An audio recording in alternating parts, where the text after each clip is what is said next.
Welcome back to Going Walkabout. If you're looking for a vacation in a place with beautiful beaches, water full of marine life, whales jumping and manta rays mating, look no further than Old Town Puerto Vallarta, the quintessential Mexican town with cobblestone streets bordering Banderas Bay. In this video, we'll explore the pros and cons of this beautiful beach city, and you can determine, do we proceed with pleasure or give it a pass? So let's start out with the number one pro on Puerto Vallarta. So probably one of the first things that everybody's concerned about is how to get to a place. And so number one pro of Puerto Vallarta is that they have a really good international airport, and it is very centrally located for all of that kind of Nayarit area.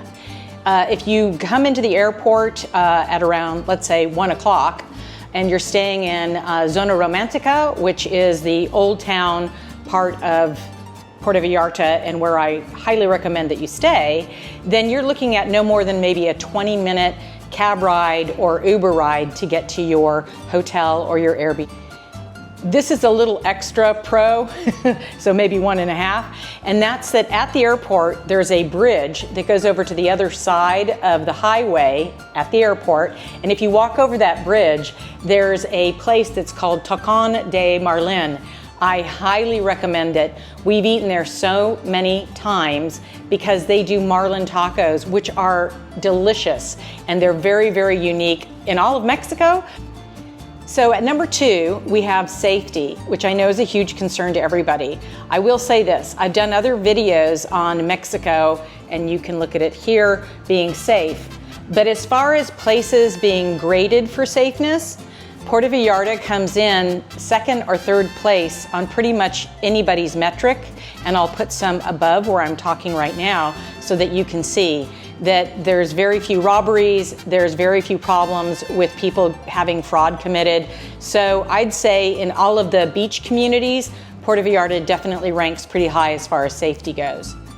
At number 3, we have what I think is a huge pro, and that is they have a beautiful Malacon that they have built starting in Old Town, and you can walk pretty far. It goes up for a few miles, and it is beautiful. It is right on the ocean. And the other thing they've done that I think is wonderful is they've got loads of different sculptures that you can look at. Some very modern, and then some more traditional. But certainly we've walked that Malacon, I don't know, it feels like hundreds of times, and never been bored, because even once you get to know the statues, you still have all the wildlife to look at, and it is gorgeous with the birds and the pelicans and everything. So that is a huge part of a pro for Puerto Vallarta. In addition to having the Malacon, the old town of Puerto Vallarta is very walkable. So another pro, and this is number 4 of Puerto Vallarta, is food diversity, and that is types of food and then ranges from not fancy to super fancy. We've been very fortunate to go out to some of the nice restaurants, and I'll name a few here because I highly recommend at least the ones I'm mentioning right now. One of them is La Capella, and it's up on the hill overlooking all of the historical section of Puerto Vallarta. You can see beautiful sunsets from there, and they have a brother and sister that play violins. It really is, it makes for a magnificent evening, especially if you have a special occasion of some sort to celebrate. The other one that I think is really good to try is Casa Kimberly, which is where Elizabeth Taylor and Richard Burton used to live across the street from each other. And if you, again, want sunset and kind of medium range price, there's a place called Mar y Vino. It's right off the Malacon, and you can literally sit in a pool of water, it's kind of fun, and watch the sunset. So that would be another one. And then lastly, one that we loved is called the Ocean Grill. You do have to make reservations and pay in advance, but with Ocean Grill, you actually get a boat that takes you into a cove, and there's the Ocean Grill. And they do, I would say, very much 5-star, 5-course meals, and steak, lobster, beautiful appetizers, just everything. Highly recommend doing sort of a late afternoon. It's very filling, very fun, and then you take the boat back. As far as mid-range food goes, you'll be spoiled for choice. There are so many restaurants in Puerto Vallarta. There is Italian, a lot of Italian. There's obviously loads of Mexican food. So just your best to kind of read the reviews and see what suits your fancy in that regard. I will tell you that my secret tip is eating on the beach. Certainly the red chairs, the blue chairs, or the blue and yellow chairs, which we like, it has a great restaurant attached to it. So I love nothing better than going there and getting a shrimp ceviche and a beer and eating right on the beach, and it's delicious. At number 5, we have, it's a small town. Old Town Puerto Vallarta is fairly small, but very much a big city amenities. And this is important, especially if you're planning a longer term stay. I would say anything over a month. And that's because you'll want to go to the larger grocery stores, whether it be the Soriana or the Chedwari. As I said, they do have that. It's about 5 miles from Old Town, but you can get a taxi there or an Uber pretty easily. And they do have Uber, so that works really well in Puerto Vallarta. The other thing they have is all of the things like for long term. So that would be, Walmart, Home Depot, Costco. These are all closer to the airport area. So again, not within walking distance, but certainly they have all the amenities that you would have in kind of any big city in the United States or Canada, I think. And we're already at the last one, which is number 6, Pro. And that is that I believe Puerto Vallarta is good for short or long-term stays. And the reason for that is there is so much to do while you're there. The Bay of Banderas is one of the largest bays in all of Mexico. And so you do have Puerto Vallarta that's on the bay, but you also have Nueva Vallarta, which has a lot of condominiums and timeshares. And then if you go up even further north, you've got Sayulita. So along that bay, you've got lots of different places like Bucerias that you can stop and visit for a day. And that's a good segue into the beaches. I think the beaches in Puerto Vallarta are really fun because there's so much going on all the time. They've got the guys flying the, parachutes. You can certainly swim, which is wonderful, and they've got waves, so that can be a lot of fun for body surfing. They've got vendors that come on the beach and they sell fruit, they sell food, but they'll sell just about everything they sell in the souvenir store. So you don't have to go to the store comes to you. But the places, the different chairs, beach clubs on the beach, they don't charge a cover charge, which is not true. A lot of places in Mexico now, they charge a cover charge to stay on the beach for the day. In Puerto Vallarta, they don't. And that makes it really fun because you can grab a beach chair. If you feel like buying some food, you do, and you can literally just have a whole day. But wait, there's more. During the season, which is more from sort of November through April, there are quite a few cabarets in Old Town Puerto Vallarta, and some of them are really fun. I'm going to put some video up of one that I went to that was just amazing. It was contortionist and gymnasts, and it was just a really fun evening. And so there are several shows like that, usually during the season, and I want to put that disclaimer there because the season ends at the end of April, and you'll find kind of from May on, a lot of those shows are not available anymore. And if that's all not enough for you, there are zip line tours, there are kind of safari tours, there's tequila tasting tours, but certainly one of the ones that we always take advantage of is getting a fisherman to take us out to either Yalapa or the Los Arcos, which are the islands that are just off of Old Town, Puerto Vallarta. And there you can swim with the most amazing array of fish. It's a wildlife reserve, and it's well worth a day out, and very, very fun and very inexpensive considering that it's about $160 to get the boat ride out there. So that was the 6 pros, and we only have 4 cons, so this should go pretty quickly. So con number 1, and that's the rainy season, which, as I just mentioned, starts in May and will go through to around October. And we are now in Playa del Carmen, and it's the rainy season, and it would be the same in Puerto Vallarta.